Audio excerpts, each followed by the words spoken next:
नमस्कार, मैं डॉक्टर शालिनी राकेश। आजकल एक विज्ञापन बड़े ही जोरों शोरों से चल रहा है। जब भी आप दिल्ली जाएंगे तो आप भी जरूर देखिएगा कि उत्तर प्रदेश को नंबर 1 दिखाया गया है और उसमें 2 बाबाओं की तस्वीर भी दिखाई गई है, एक मोदी बाबा और एक योगी बाबा, एक दाढ़ी वाले बाबा और एक बिना दाढ़ी वाले बाबा। हमें तो सिर्फ यही उसके अंदर दिखाई दे रहा है और वो बोल रहे हैं कि स्मार्ट सिटी में भी यूपी नंबर 1 हो गया है। अरे भाई, पता नहीं कौन सा चश्मा लगा करके आप देखते हैं कि आपको उत्तर प्रदेश में स्मार्ट सिटी दिखाई दे जाते हैं। हम जनता को भी बता दीजिए कि आप वाले चश्मे को लगा करके हम भी देख लेंगे कि हमें स्मार्ट सिटी कहाँ देखने को मिलेंगे। हमने तो बनारस में भी जो प्रधानमंत्री का संसदीय क्षेत्र है उसके अंदर भी गंदगी के कारण जब बारिश हुई तो पानी भर गया और वहाँ पर जनता घुटनों तक पानी के अंदर चलती हुई दिखाई दी। क्या ऐसा ही होता है स्मार्ट सिटी? और तो और लखनऊ में जो मुख्यमंत्री आवास है उसके सामने की जमीन धंस गई थी। और फिर नंबर 1 आप किस चीज में कहना चाह रहे हैं? क्या आप महिला सुरक्षा के बारे में नंबर 1 कहना चाह रहे हैं? महिला सुरक्षा क्या तो नाम भी मत ले लीजिएगा, वरना उत्तर प्रदेश की महिलाएं आपका वो हाल करने वाली हैं कि आप भागते हुए नजर आएंगे। आपको शायद याद नहीं होगा कि मुजफ्फरपुर और देवरिया के अंदर तो अनाथ आश्रम में जो बालिकाएं थी वह भी सुरक्षित नहीं थी और उसके अंदर किसका नाम आया था? भाजपा के लोगों का नाम आया था। अरे भाई, जब बालिकाएं बालिका गृह में भी सुरक्षित नहीं हैं और आप फिर भी नारी सुरक्षा का ढोल पीट रहे हैं। आप भूल गए हैं हाथरस का कांड? जनता नहीं भूली है। जनता को सब याद है कि किस तरह से एक गैंगरेप पीड़िता को रात को 2 बजे मट्टी का तेल डाल करके जलाया था तुम लोगों ने। सब कुछ याद है। आ जाइए। सुना है अब आप एक जन आशीर्वाद यात्रा भी लेकर के आने वाले हैं। किस बात का आशीर्वाद दे दें आपको कि आपने सारा देश ही सेल पर लगा रखा है? इस बात का आशीर्वाद दे दें आपको?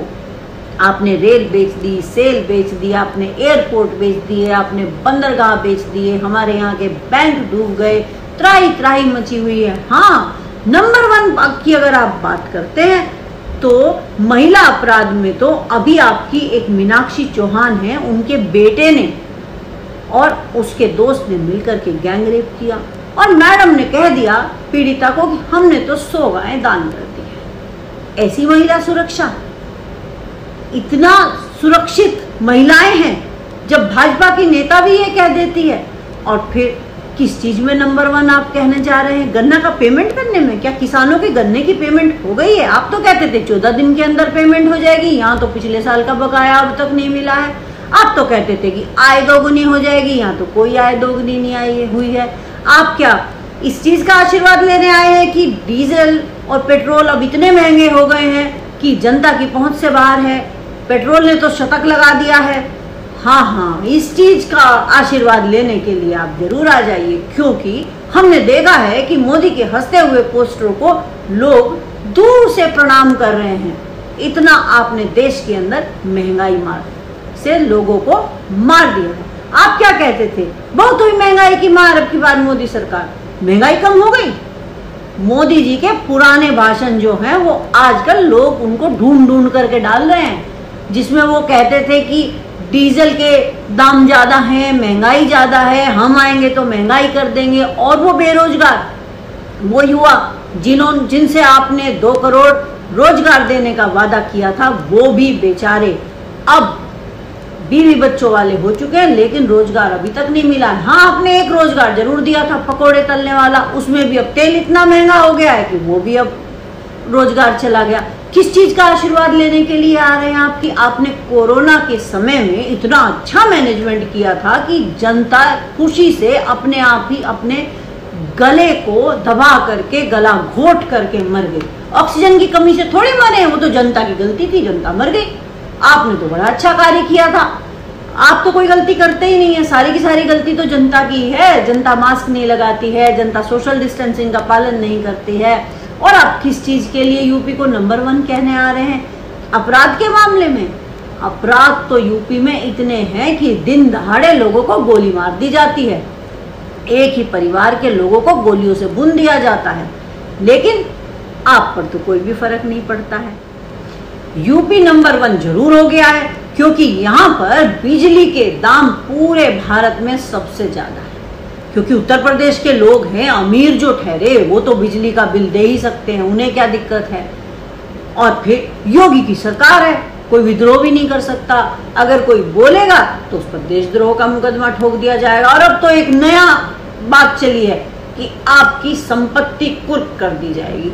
कर लीजिए संपत्ति कुर्क, यहाँ संपत्ति रही क्या कहाँ गई है।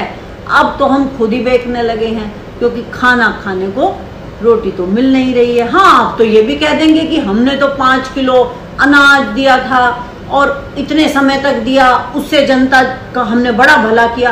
अरे आप ये सोचिए ना कि ये अनाज बांटने की नौबत क्यों आई। आपने शिक्षा दी होती, आपने रोजगार दिए होते, हमें क्यों अनाज आपके से मांग मांग करके खाते। और आप इसका गुणगान करते हैं। आपको तो शर्म से डूब के मर जाना चाहिए कि लोगों को आप भीख में अनाज दे रहे हैं। हम भीख में अनाज देने वाली जनता नहीं है। आपको पता है कि यहाँ की जनता के टैक्स के पैसे के 160 करोड़ रुपए आपने विज्ञापनों में उड़ा दिए हैं। वो जनता का ही तो पैसा है। फिर आप कैसे कह सकते हैं कि जनता के पास पैसा नहीं है। जनता तो बिल्कुल गरीब है। अरे जनता को तो आपने उसका खून चूस लिया है। जनता अगर साबुन की टिक्की भी खरीदती है गरीब से गरीब व्यक्ति, तो वो टैक्स देता है। उसी टैक्स के पैसे से आपकी तनख्वाह चलती है, आपकी गाड़ियों के अंदर डीजल या पेट्रोल भरा जाता है। आपके जो शाही शौक है वो हम जनता के टैक्स के पैसे से पूरे किए जाते हैं। इस बात को भूलिएगा नहीं। नंबर वन यूपी हाँ जरूर हो गया है, क्योंकि अगर यहाँ पर पत्रकार भी अगर सच बोलने लगे तो उस पत्रकार को भी मरवा दिया जाता है। सच बोलने की हिम्मत यहाँ कोई नहीं कर सकता है। यहाँ पर तो अघोषित इमरजेंसी चल रही है, किसान आंदोलन।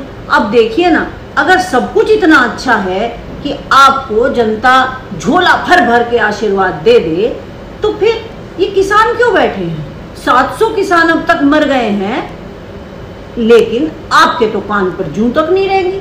आप तो कहते हैं कि हम तो आपकी भलाई के लिए। कभी आप किसान को पाकिस्तानी बताते हैं, कभी खालिस्तानी बताते हैं, कभी मवाली बता देते हैं, और अब तो एक चैनल वाले अय्याश जी भी बता रहे हैं।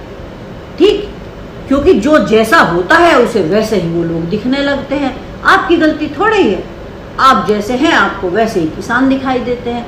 अन्नदाता को आप कुछ भी कह सकते हैं। वैसे तो आप बड़ी बड़ी बातें करते हैं कि हम तो अन्नदाता के को बहुत मानते हैं, वो तो भगवान होता है, और हम तो उसको 2000 रुपये उसके खाते में पहुंचा देते हैं। अरे 2000 की जगह ये किसान आपको 6000 रुपये महीना दे देंगे। अगर आप इनकी फसल को, जो आपने सांड छोड़ रखे हैं, जिसे आप गोवंश बताते हैं, वो जो गोवंश आपने छोड़ रखा है, वो उनके किसानों की जो मेहनत की फसल है उसको ना खाएं। आपको पता है कि गेहूं पर बाली आने से पहले ही उसको सांड खा जाते हैं। रात भर किसान और किसान का परिवार भाला लेकर के घूमता है, और अगर इन गोवंशों को कुछ हो जाए तो भगवान ही बचाए कि हम लोगों को कैसे अपनी जान बचानी पड़ती है। उसके बावजूद भी जब आप गायों की इतनी चिंता करते हैं, गौ रक्षक आप लोग हैं, उसके बाद भी भारत बीफ एक्सपोर्ट में नंबर 1 है। कमाल की बात है। यहाँ पर गो हत्या पर रोक लगी हुई है, फिर ये कमाल कैसे हो रहा है। हाँ, आप ही तो कहते हैं कि मोदी है तो मुमकिन है। इसीलिए तो मुमकिन है क्योंकि मोदी कहता है, मोदी जो कहता है वो हो जाता है। और मोदी के बाद में तो योगी आने वाला है। अब तो योगी प्रधानमंत्री बनने वाला है। इसी की रस्साकसी तो आपकी चल रही है। खुद को आप लोग राम भक्त बताते हैं। हमें आपका वो नारा याद है जब आप कहते थे राम लला हम आएंगे और मंदिर वही बनाएंगे। लेकिन अब हमें पता चला कि अब आपका मायना ये था कि राम लला हम आएंगे और जमीन बेच के खाएंगे। कैसे भूल जाएंगे कि आपने तो जो जमीन 2 करोड़ में खरीदी वो आपने 18 करोड़ में बेच दी 10 मिनट के अंदर अंदर। इतनी जमीन के रेट तो कहीं अमेरिका में भी या पूरे यूरोप में कहीं पर भी नहीं होंगे जितने हमारे यहाँ पर हो गए हैं। ऐसे आप राम के भक्त हैं, आ जाइए आशीर्वाद लेने के लिए। डीजल तो अब 100 रुपये पर पहुंच जाएगा और पेट्रोल जो है वो 111 रुपये पर पहुंच जाएगा। और जो रसोई गैस है ना, उसको तो आप 1100 रुपये में पहुंचा करके ही दम लेंगे, क्योंकि आप तो हिंदू धर्म को मानने वाले हैं ना, तो सारे शुभ अंकों का इस्तेमाल आप ही तो करेंगे। इसीलिए डीजल 101 पर हो जाएगा, पेट्रोल 111 पर हो जाएगा और जो रसोई गैस है वो 1100 रुपये पर हो जाएगी। इतने महान लोगों के हाथ में हमने देश को सौंप दिया है। शिक्षा की बात देख लीजिए, वो तो हो ही नहीं रही है, क्योंकि कोरोना की वजह से पिछले 2 साल से स्कूल कॉलेज सब बंद हैं। स्मार्टफोन किसी के पास है नहीं, लैपटॉप आपने दिए नहीं, क्योंकि आपको खुद को लैपटॉप चलाना नहीं आता, तो आप जनता को कैसे लैपटॉप दे देते। और आप तो चाहते ही नहीं है कि लोग पढ़ें।